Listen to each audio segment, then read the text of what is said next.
नमस्कार. आजची रेसिपी आहे चॉकलेट केक.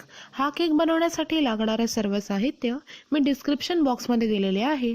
या केकसाठी आपल्याला चॉकलेट बिस्किटचा वापर करायचा आहे. तुम्ही तुमच्या आवडीची बिस्किटं वापरू शकता.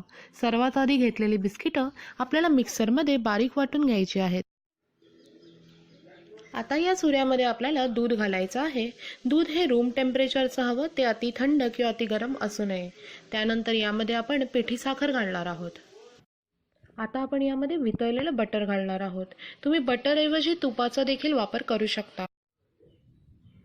यात आपल्याला अर्ध दूध घालायचं आहे. मी या ठिकाणी एकूण 1.5 कप दुधाचा वापर केलेला आहे.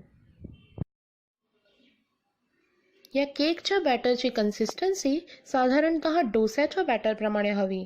यानंतर यामध्ये मी कॉफी पावडर घालणार आहे. त्यासाठी अर्धी वाटी गरम पाण्यामध्ये मी 2 चमचे कॉफी पावडर मिक्स करून ते मिश्रण यामध्ये घातलं होतं. सर्वात शेवटी आपण यामध्ये इनो घालणार आहोत. यासाठी मी एका इनोचा सॅशेचा वापर केला होता. इनो घातल्यानंतर हे मिश्रण अगदी अलगद हाताने आपल्याला एकजीव करून घ्यायचं आहे आणि एकाच दिशेने मिक्स करायचं आहे. आता एका बेकिंग ट्रेला बटरने ग्रीस करून त्यावरती बटर पेपर लावून पुन्हा एकदा बटरने ग्रीस करून तयार झालेलं केकचं बॅटर त्यामध्ये घालायचं आहे. आता तयार झालेलं बॅटर आपल्याला मायक्रोवेव्ह मोडला साधारणतः 6 ते 7 मिनिटांसाठी हाय पॉवरला ठेवायचा आहे. तुम्ही हा केक कुकरमध्ये देखील बनवू शकता. आता चॉकलेट क्रीमसाठी एका बाउलमध्ये डार्क चॉकलेट्स घेऊन त्याच्यामध्ये फ्रेश क्रीम घालून मायक्रोवेव्हमध्ये 2 मिनिटांसाठी ठेवायचं आहे. दर 30 सेकंदानंतर आपल्याला हे मिश्रण मिक्स करून पुन्हा एकदा मायक्रोवेव्हमध्ये वितळण्यासाठी ठेवायचं आहे. तुम्ही यासाठी डबल बॉइलिंग मेथडचा सुद्धा वापर करू शकता.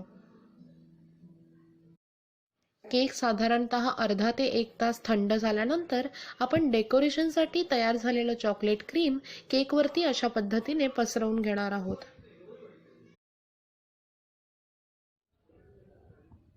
या केकसाठी तुम्ही तुमच्या आवडीचे ड्रायफ्रूट्स देखील वापरू शकता.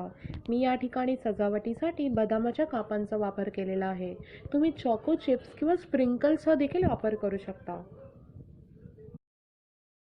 हा चॉकलेट केक तुमच्या घरच्यांसाठी नक्की बनवून पहा आणि ही रेसिपी कशी वाटली ते मला कमेंट बॉक्समध्ये कळवा. ही रेसिपी शेअर करा, लाईक करा आणि माझ्या खाद्यजत्रा या चॅनलला सबस्क्राईब करा. धन्यवाद.